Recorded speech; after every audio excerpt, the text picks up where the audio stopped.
Hey everybody, Bullet Fingers here.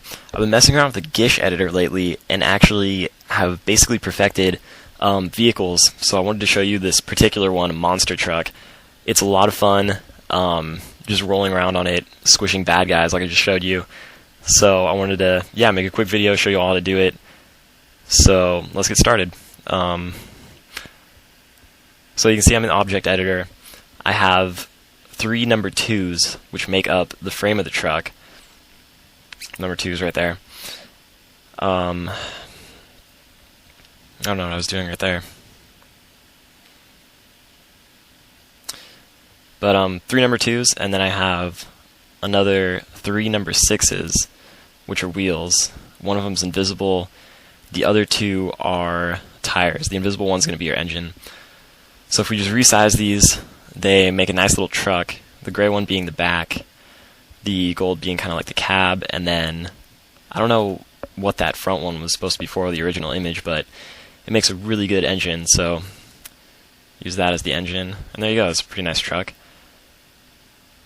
So what we're going to want to do, not resize it, what we're going to want to do is stick them all together. Right now they're just floating blocks, so we're going to go to the rope editor.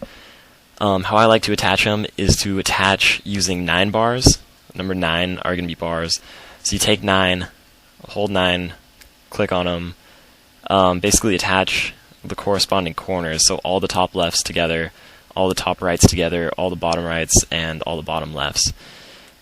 And it should pretty much stick it together. So one problem you run into, or that you might run into, is these nodes overlapping.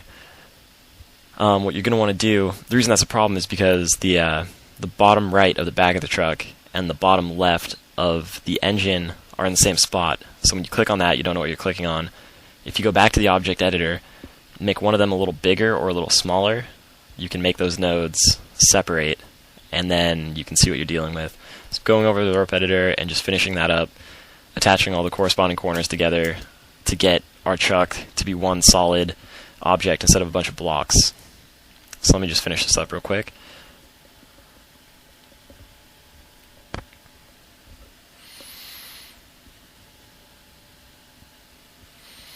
And there we go, that's a pretty good looking truck. I'll just resize it really quick, and let's see what it looks like right now. So what you want to do is obviously save it, give it a new name here. Build car.level, enter F9 and F7 to save it, and then load it. So cool, it looks like a pretty good truck. Obviously we still have some work to do. Next thing we're going to do is attach those wheels. So I'm going to go back to the rope editor, and the way I like to attach wheels is to attach the middle of the wheels to the corners of the block that they're directly under. So I'm going to take the 9, go to the center of the tire, go bottom left, bottom right, top left, and top right. And that'll basically secure the wheel in one spot. It won't be rolling around the different parts of the truck. And then with the front wheel right under the engine, so the one that they're directly under. So let me exit out of that, resize the truck again.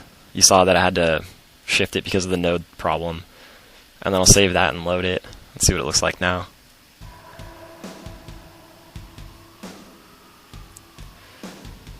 So that's pretty good. We basically have a truck now.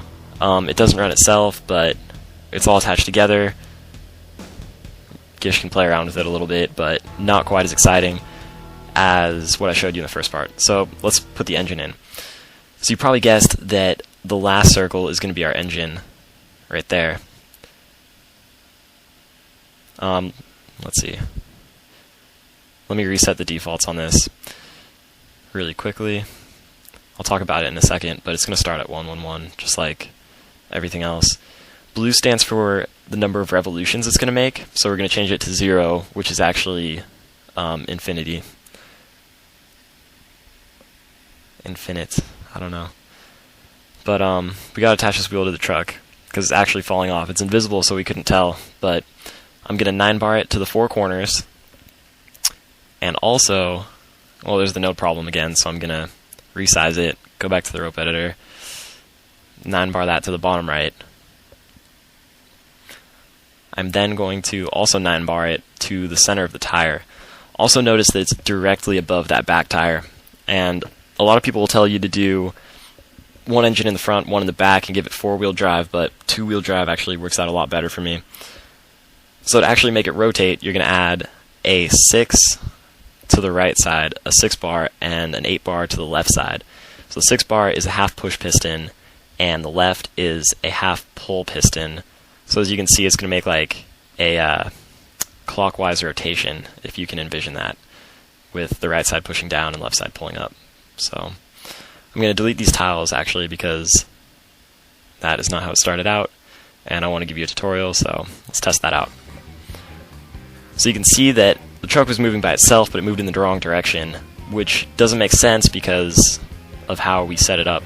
So the reason for that is there's too much friction between the back tire and the ground when it initially starts out. That causes basically the pistons to reverse, and that's why it's going backwards. So to get rid of this, I saw this on the forums, and I'm going to have to give someone credit for it because I cannot figure this out by myself, but you're going to put different tiles under the back tire, the tire with the engine, I guess, and you're going to go to the tile editor and change these to a different friction, a much lower one. So I'm going to put the very back ones at a 0.1, the default being 1, and the second ones to a 0.5. So it'll go from 0.1 to 0.5 to 1. So it's just slowly increasing. So this will make the truck start off really slow in the start, and then as the friction on the ground increases, it starts to speed up. And it'll make sure it doesn't do that reverse thing. So there's our truck. It's not quite a monster truck yet. It's kind of just a lame truck that can't do anything as far as killing these guys. So let's fix that.